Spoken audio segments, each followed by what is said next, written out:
Yes, hamjambo tena kwenu nyote wa ndugu wapendwa, watazamaji na wasikilizaji wa Kwetu TV. Nyote kwa ujumla mnaoendelea kuwa nasi ndani ya taarifa zetu mbichi za kila siku na kila wakati. Tunawasalimia wale mnaotufuata mkiwa Marekani, Ulaya na Afrika. Salamu zetu ziwafikie kabisa. Kwa mara nyingine tena tunawatakia asubuhi njema ya siku ya leo samedi le 7 février 2026 na tunawakaribisha kwa mara nyingine katika taarifa zetu za asubuhi ya leo.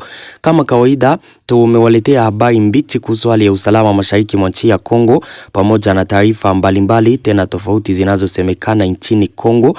Habari ambazo tumewaletea asubuhi ya leo, tutawaambia kuhusu kushambuliwa kwa madrone kule katika ile aeroport ya Bangboka mjini Kisangani.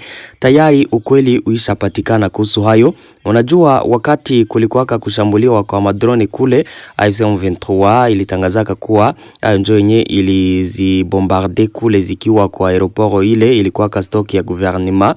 Upande mwingine gouvernement ilikuwa imetangaza mbele ya AFC M23 wakati ilikuwa c'était les D kabisa njo waliataka kikule au walikuwa na wamesema kuwa ilikuwa ataki ya AFC M23. Tutawaambia sasa ukweli kuhusu hayo kwa sababu wengi walikuwa wajafahamu sasa kiukweli ni kipi kinachoendelea. Upande mwingine tutawaambia kuhusu Corneille Nangaa kutoka mjini Goma ambaye alitangaza kuwa vita vilishaisha. Ni wakati walikuwa wakicelebrate mwaka moja na wanakontrole mji wa Goma. Kwa nini alitangaza hayo? Tutaongelea kuhusu hayo kidogo. Tutawapeleka moja kwa moja katika maeneo ya Fizi na Mwenga vile vile na Uvira, tuambie yanayojiri huko kwa sasa. Kama kawaida mnaoifuata ni Kwetu TV, channel inayowaletea taarifa za kweli tena zenye uhakika kutoka mashariki mwa nchi ya Kongo. Tunawaomba kusubscribe, yani kujiabone ili kukuwa nazipata taarifa zetu zote kwa wakati. Mkumbuke kucomment na kuzilike habari hizi pia na kuzisambaza kwa walio wengi ziwafikie. Msisahau kujiunga na grupu yetu ya WhatsApp ili kukuwa nazipata habari zetu zote kwa wakati. Namna ya kujiunga na grupu yetu ya WhatsApp, gusa hapo kwenye titre, pale chini ya titre mu description utapata linki yetu, ujiunge nasi. Ukigusa kwenye linki hiyo bila shaka utakuwa ukipata taarifa zetu zote kwa wakati. Tufungue ukurasa wetu wa habari bila kukawia, tuwapeleke moja kwa moja huko Kisangani. Kama ukumbusho, kwa aeroport ya Bangboka kulishambuliwaka drone kwanza 8. Baada ya kushambuliwa kwa drone hizo, gouvernement ya mkoa wa Chopo ikatangaza kuwa ilikuwa ataki ya AFC M23 ya madrone kule njo walizishambuliaka. Baada ya siku tatu na gouvernement imetangaza hayo, AFC M23 kupitia Lawrence Kanyuka msemaji wao akasema kuwa ilikuwaka kubombarde stock ya drone za gouvernement ya Kongo katika eneo hiyo, na njo wakabombarde zile drone 8. Ikabakia confusion, watu wakakosa kujua sasa ukweli ni upi. Hivi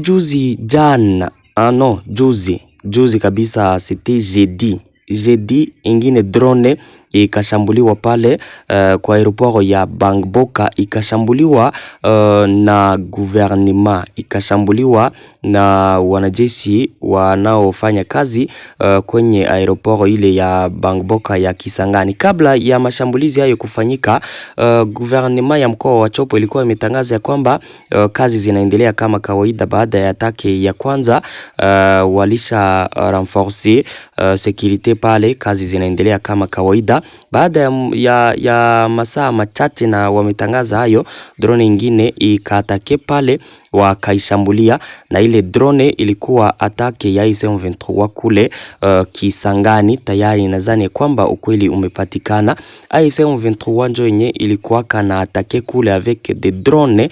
Haiko kusema kuwa ni hayo ambayo ilikuwa ikibombarder mastoke za gouvernement za drone pale. Nadhani kwamba realite ishapatikana, hakuna tena confusion pale.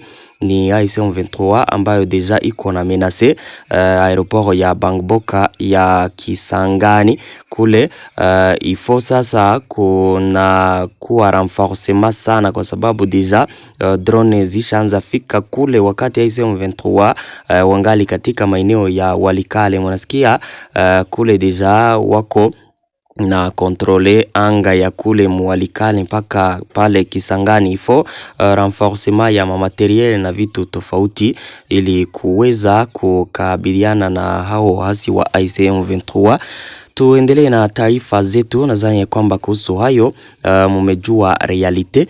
Corneille Nangaa, msemaji wa AFC M23 akiwa katika mji wa Goma, plutôt yeye si msemaji wa AFC M23, yeye ni coordinateur wa AFC M23, akiwa mjini Goma wakiwa wako na celebre mwaka moja na wamekamata mji wa Goma. Walishuka kuma chantier tofauti ya maeneo ya makartier ya mji wa Goma kule Munyiragongo.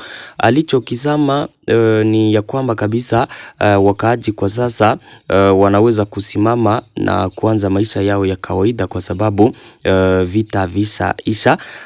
Katika hotuba yake alisema ya kwamba vita isha, vita ambavyo vilianzaka mwaka wa 2021 deja isha.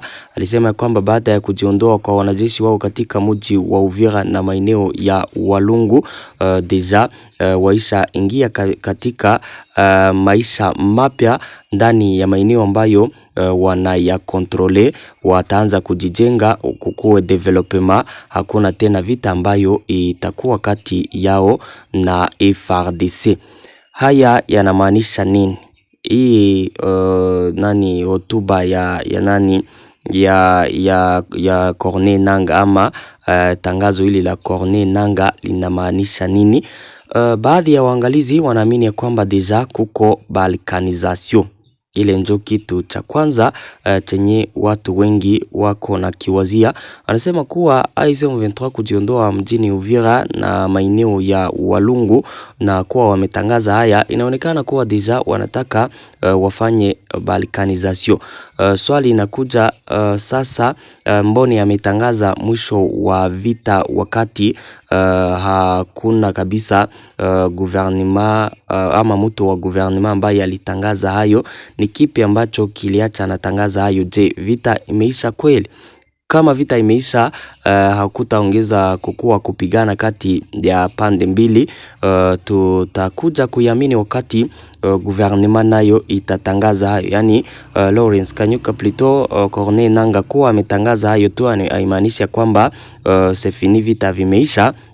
Mais il faut na gouvernement nayo inatangaza hayo, na kama hayo yanaweza kuwa yamewezekana watakontrole pour dibo maeneo hayo, inaweza tokana kuwa ni kupitia yale maongezi ambayo wamefanya hivi juzi huko Qatar mjini Doha kati ya pande mbili kule. Njoko nyo wanaweza kuwa walikamata decision zile, me hakuna kabisa taarifa zozote kutoka huko ambazo zilitangazwa kuhusu walicho kiongelea kule na walicho kisaini. Donko ni mambo ambayo yangali inafichwa pale. Njo kwenye tutakuja kufahamu sasa mengi wakati tutajua kule walitangaza nini, waliongea nini na walicho kisaini ni kipi, ili tujue kwamba ni balkanisation ambayo inafanyika. AFC M23 itakontrole maeneo hayo Port Dibo kama vile Corneille Nangaa alivyo tangaza, ama ni kutangaza kwake tu bila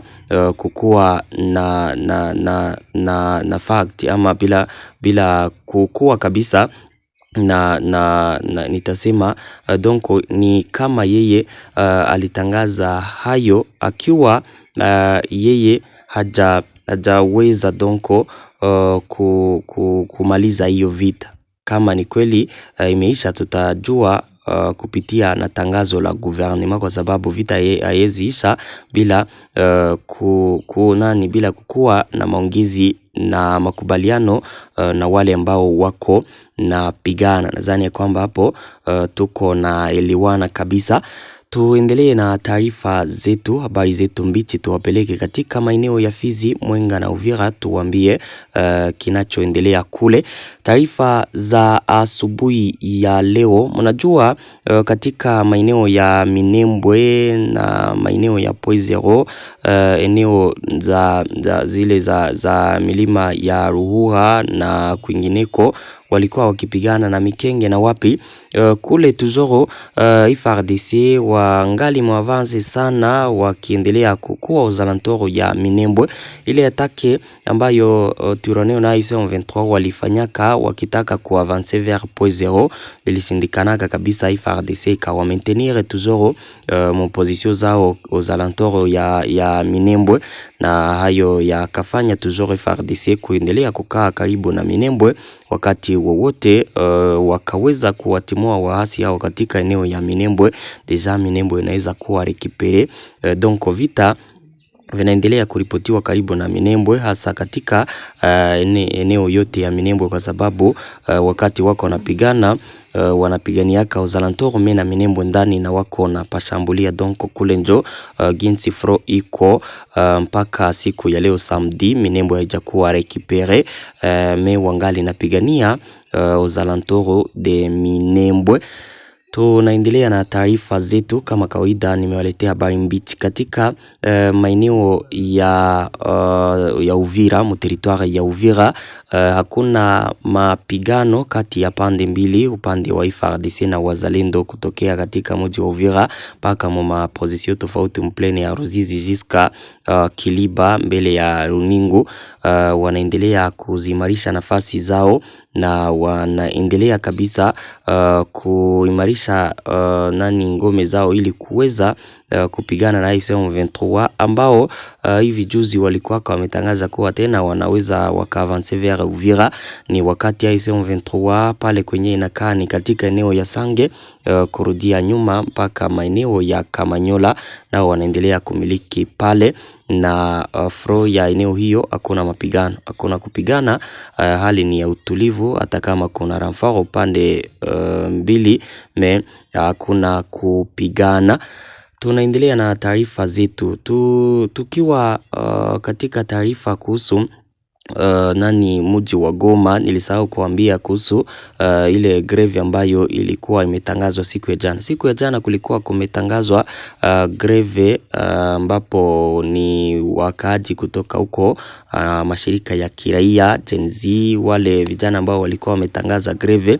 Meya wa mji wa Goma alitangaza kuwa hizo habari kabisa za greve hazitakuwa, donc ni za bongo. Kuna greve ambayo itafanyika hapo mjini Goma. Ni siku ya jana ambapo alitangaza hayo, kasema kwamba wakaaji wote wanaweza kufanya kazi zao za kawaida, wakaaji waendelee kufanya shughuli za biashara na kiuchumi kama kawaida, maisha yaendelee. Hakuna greve ambayo itafanyika katika mji wa Goma. Donc siku ya jana hakuna greve ambayo ilifanyikaka kama vile alivyotangaza. Hakuna greve ambayo ilifanyikaka katika mji wa Goma.